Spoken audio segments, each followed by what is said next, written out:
Assalamualaikum warahmatullahi wabarakatuh. Alhamdulillahirrahmanirrahim. Segala puji bagi Allah Subhanahu wa Ta'ala yang telah memberikan kita nikmat kesehatan, nikmat iman, serta kita selalu dalam keadaan sehat walafiat. Serta salawat serta salam pada junjungan kita Nabi Muhammad SAW sebagai teladan umat Islam. Hadirin yang dirahmati Allah, sebelumnya saya perkenalkan diri. Nama saya Zara Olive Yarianti dengan NIM 1060124001070 dari kelas TK 4801 Prodi Desain Komunikasi Visual. Hari ini saya akan menyampaikan ceramah tentang salatnya baik, maka perilakunya pun baik. Sebuah kalimat yang sederhana tapi mengandung makna yang sangat dalam. Karena sejatinya kualitas sholat seorang tercermin dalam akhlaknya sehari-hari. Pertama, sholat adalah tiang agama. Rasulullah SAW bersabda, sholat adalah tiang agama. Siapa yang mendirikannya, maka ia telah menegakkan agama, dan siapa yang meninggalkannya, maka ia telah meruntuhkan agama. Hadis riwayat Baihaqi. Jika tiang rumah kokoh, maka rumah berdiri dengan kuat. Tetapi jika tiangnya rapuh dan runtuh, maka seluruh bangunan pun akan roboh. Begitu pula dengan kehidupan kita. Jika sholat kita baik, maka kehidupan kita akan baik, keputusan kita baik, dan perilaku pun kita baik. Yang kedua, sholat mencegah perbuatan buruk. Allah Subhanahu wa Ta'ala berfirman dalam Quran surat Al-Ankabut ayat 45. Sesungguhnya sholat itu mencegah dari perbuatan keji dan munkar. Ayat ini menegaskan bahwa sholat bukan sekadar pergerakan fisik, bukan juga sekadar bacaan, namun sholat adalah ibadah yang memiliki fungsi sosial dan moral, yaitu mencegah kita dari perilaku buruk, maksiat, dan kemungkaran. Kalau seseorang masih bohong, suka berkata kasar, mudah marah, dan tidak disiplin, padahal ia rajin sholat, berarti sholatnya belum memberi pengaruh pada hatinya.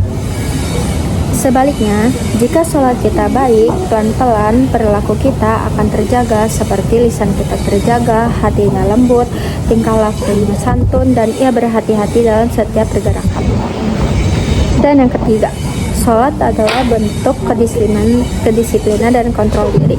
Allah Subhanahu wa Ta'ala berfirman dalam Quran surah Al-Maun ayat 4-5. Maka celakalah orang yang sholat, yaitu yang lalai dari sholatnya. Ayat ini bukan mengecam orang yang tidak sholat, namun orang yang sholat tidak memperbaiki kualitas sholatnya. Seperti sholat tetapi dia tidak tepat waktu, sholat tetapi tidak ada kekhusyukan, sholat tetapi lisannya tetap kasar, sholat tetapi tetap berbuat zalim. Sholat seharusnya melatih kita untuk disiplin, sabar, dan tenang. Sholat 5 waktu adalah alarm Allah yang mengingatkan kita untuk berhenti sejenak dalam urusan dunia, lalu kembali kepada Allah Subhanahu wa Ta'ala. Yang keempat, sholat membentuk perilaku melalui kesadaran spiritual.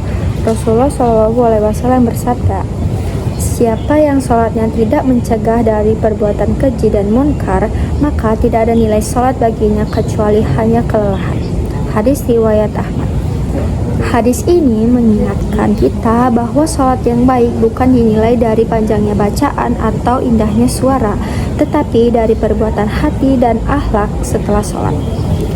Coba kita renungkan, jika setelah sholat kita masih berbohong, mencela, menipu, marah tanpa kontrol, berarti ada yang harus diperbaiki dari sholat kita.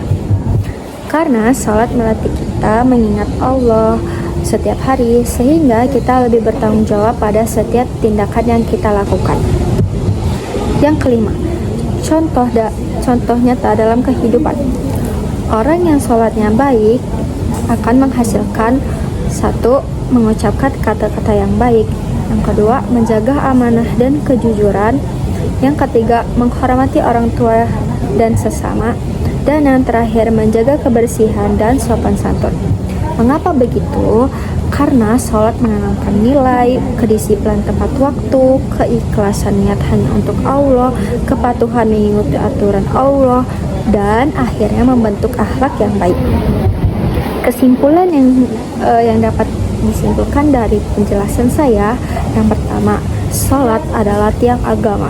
Yang kedua, sholat yang baik akan mencegah dari perbuatan buruk. Ketiga, kualitas sholat tercermin dari perilaku kita sehari-hari. Dan yang terakhir, marilah kita memperbaiki sholat kita, karena jika sholat kita baik, maka perilaku kita pun akan menjadi baik. Sebelum saya mengakhiri, marilah kita doa bersama-sama. Ya Allah, jadikanlah kami hamba yang menjaga sholat dengan baik, dan jadikanlah sholat kami cahaya yang menerangi hati dan memperbaiki akhlak kami. Sekian dari saya. Wassalamualaikum warahmatullahi wabarakatuh.